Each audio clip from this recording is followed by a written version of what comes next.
ধারণা দেখুন, কতগুলো ভুল ধারণা আমাদের মাথায় বসে আছে। আমরা মনে করি গঙ্গা মানে মেয়ে ছেলে, গঙ্গা মানে মেয়ে ছেলে, গঙ্গা মানে মেয়ে ছেলে। একটু বলবো কি মায়েরা? তাহলে এই যে উঠে যাচ্ছেন, উঠে গেলে কিন্তু বলা হবে না। আর 1 বছর লাগবে, 1 বছর পরে আবার আসবো, এর ভিতরে তো আর আসবো না। তাহলে একটু ধৈর্য ধরে বসুন। আমরা অনেকে মনে করি গঙ্গা মানে মেয়ে ছেলে। গঙ্গা হলো কোথার থেকে? গঙ্গা হলো বিষ্ণুর পায়ের থেকে। বিষ্ণু গোলে গঙ্গা হলো। এবার বলুন, বিষ্ণু মেয়ে ছেলে না পুরুষ ছেলে? বেটা ছেলে না মেয়ে ছেলে? বিষ্ণু যদি বেটা ছেলে হয়, গঙ্গা নারী কি করে হয়? যখন অমৃত উঠেছিল, এই অমৃত ভালো করে একটু মন দিয়ে শুনবেন কেমন? যখন অমৃত বন্টনের সময় ভগবান নারী রূপ ধারণ করেছিলেন, করেছিলেন তো? তার নাম কি ছিল? নাম ছিল মোহিনী। নাম কি ছিল? মোহিনী। বলুন কৃষ্ণ, হরে কৃষ্ণ, হরে কৃষ্ণ। তাহলে বলুন, মোহিনী মেয়ে ছেলে না বেটা ছেলে? মেয়ে ছেলে না? কিন্তু শিব যখন জড়িয়ে ধরলো, শিবের কানে কানে মোহিনী কি বলল? নারী ভেবে আমায় জড়িয়ে ধরেছো, আমি নারী না। আমি কে? আমি পুরুষ। ভগবান যে নারী হলো, নারী হলে কি হবে? যদি কোনো পুরুষ মানুষ মেয়ে ছেলে সাজে, ওপরটা না হয় মেয়ে ছেলে, ভিতরটা তার পুরুষ না নারী? পুরুষ। এবার বলুন তো, ভগবান গোলে জল হয়ে গঙ্গা হলো, সেই গঙ্গা 7টা ছেলের জন্ম কি করে দেয়? ভগবান গোলে গিয়ে গঙ্গা হলো। তাহলে ভগবান যদি পুরুষ হয়, নারী রূপী গঙ্গা, তাহলে 7টা ছেলের মা কি করে হয়?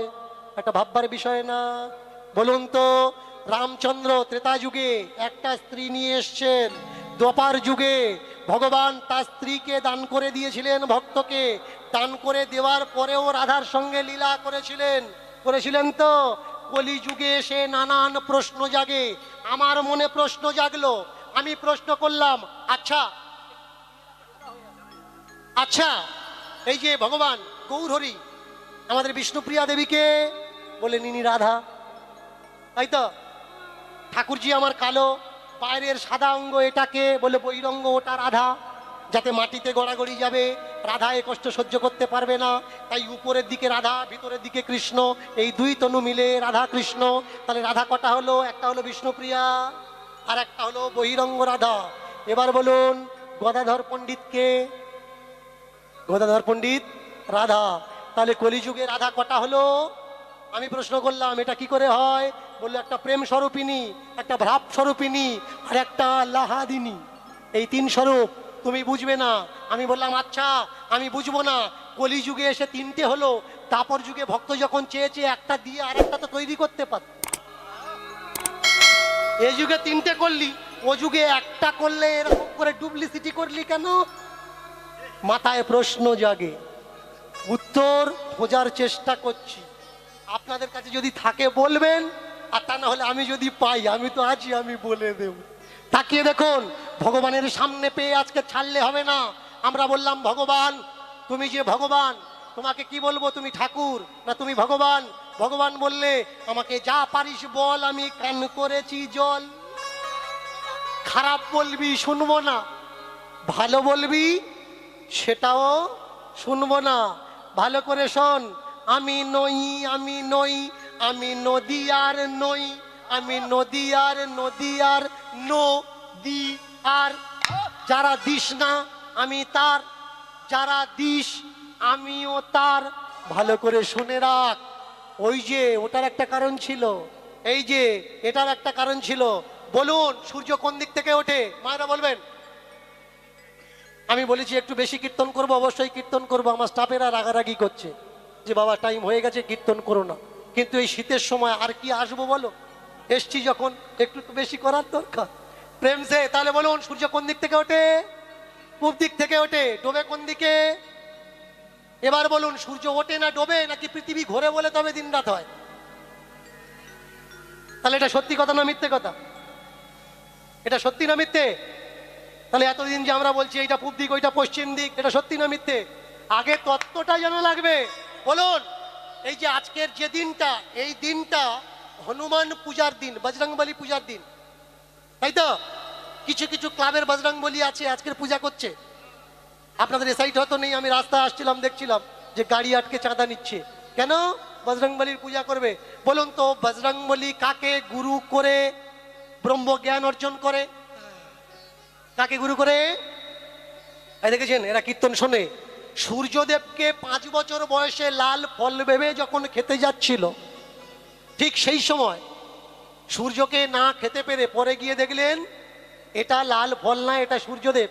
অনেক ঘটনা ঘটে সেই সময়। পরে সূর্যকে গুরু করে উদয় পাহাড় আর অস্ত পাহাড়ে দুটো পা দিয়ে সূর্যের থেকে ব্রহ্মজ্ঞান অর্জন করে। এবার বলুন তো, যখন রাবণের সঙ্গে যুদ্ধ হলো আর এই সূর্যের সঙ্গে সাক্ষাৎ হলো, সূর্য যদি ওঠে তাহলে লক্ষণ মারা যাবে, আর সূর্য ওঠার আগে যদি লক্ষণকে বিশল্যকরণী, মৃত সঞ্জীবনী, অস্থি সঞ্চরিণী এই 3 ওষুধ ক্ষতস্থানে আর মুখে দেওয়া যায়, তাহলে লক্ষণ জীবিত হবে, কিন্তু সূর্য উদয়ের আগে দেওয়া লাগবে।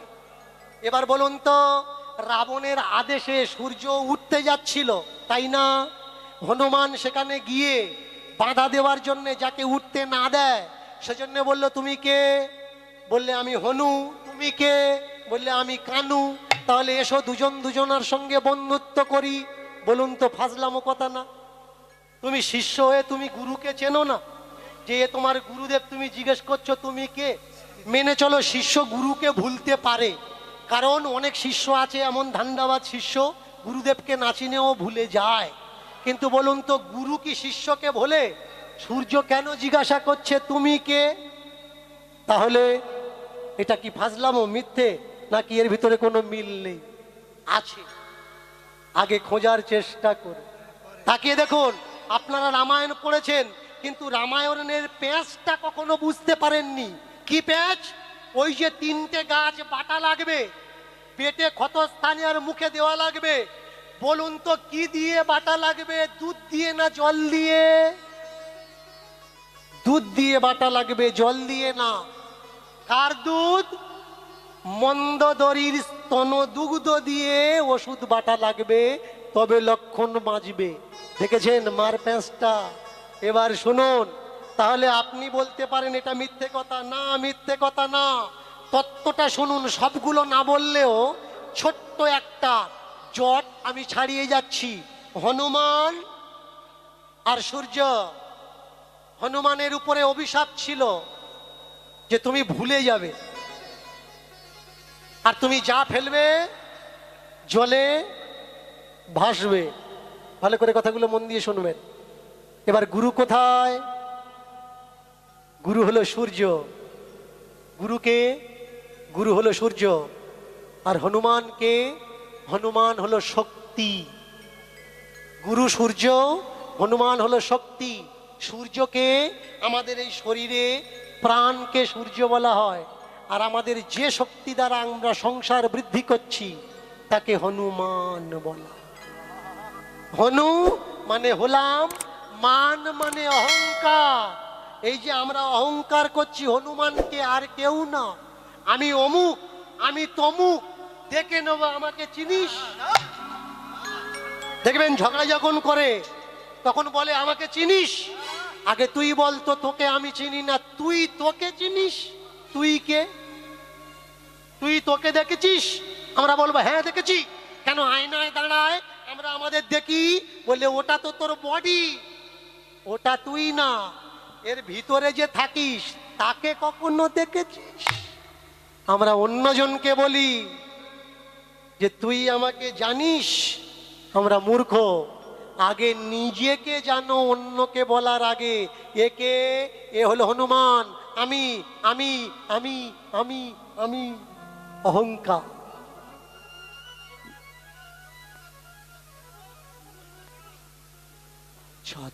এই দেখেছো কত ধরনের প্রশ্ন থাকে মনে। আমি মনে করলাম আমার ভিতরে বোধহয় শুধু উঠছে, সাইড থেকেও উঠছে নানান ধরনের প্রশ্ন। এবার মন দিয়ে শোনো, হলো কি আমি আমি মানে কি? আমি মানে এই যে মান আর অভিমান, এই মান অভিমানটা আর কেউ না, এই মান অভিমানই হলো হনু, মানে হলাম মান, হলাম মান। ছোট ঠাকুর লক্ষ্মণ, লাহ একশা মধ্যাহ্ন মান লক্ষ্মণ। লক্ষণ মানে কি? সিমটন, লক্ষণ, লক্ষণ। এই লক্ষণ মরেছে কি করে?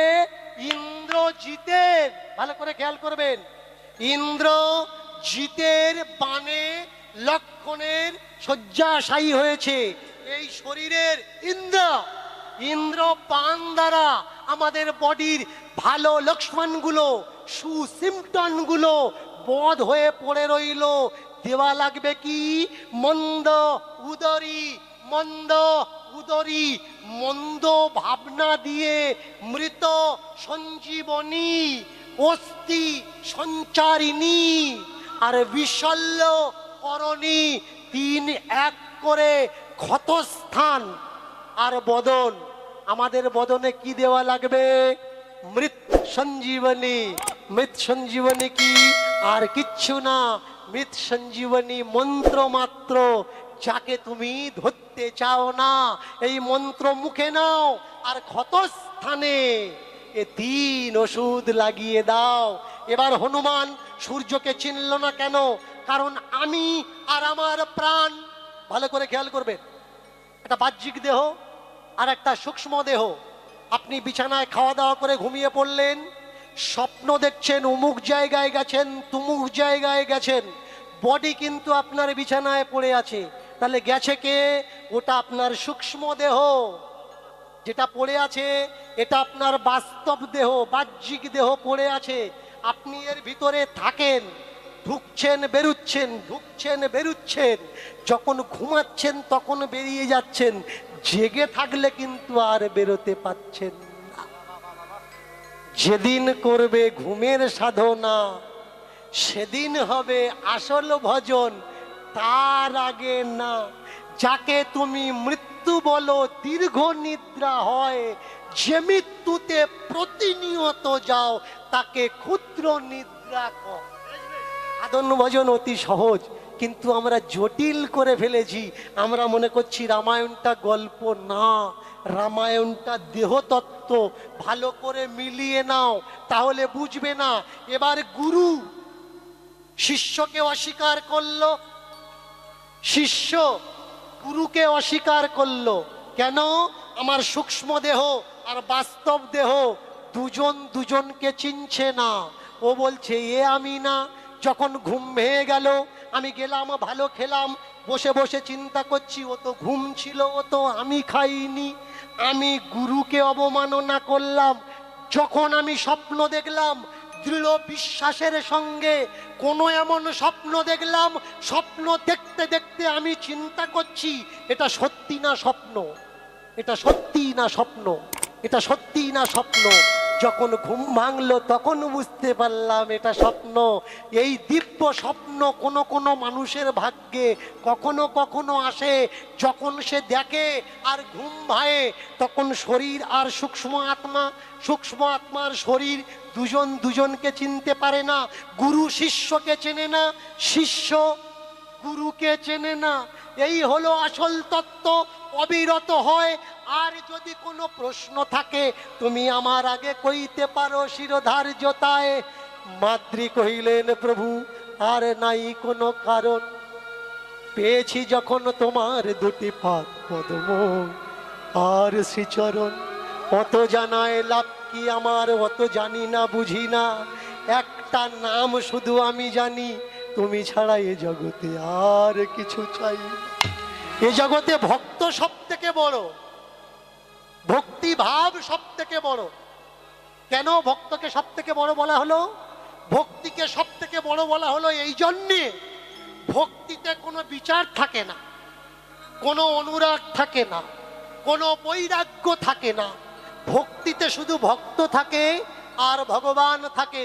ভগবান তুমি ছাড়া আমি নয়, আমি ছাড়া তুমি নয়, তুমি আমি, আমরা এই দুই যেন এক হয়ে যাই।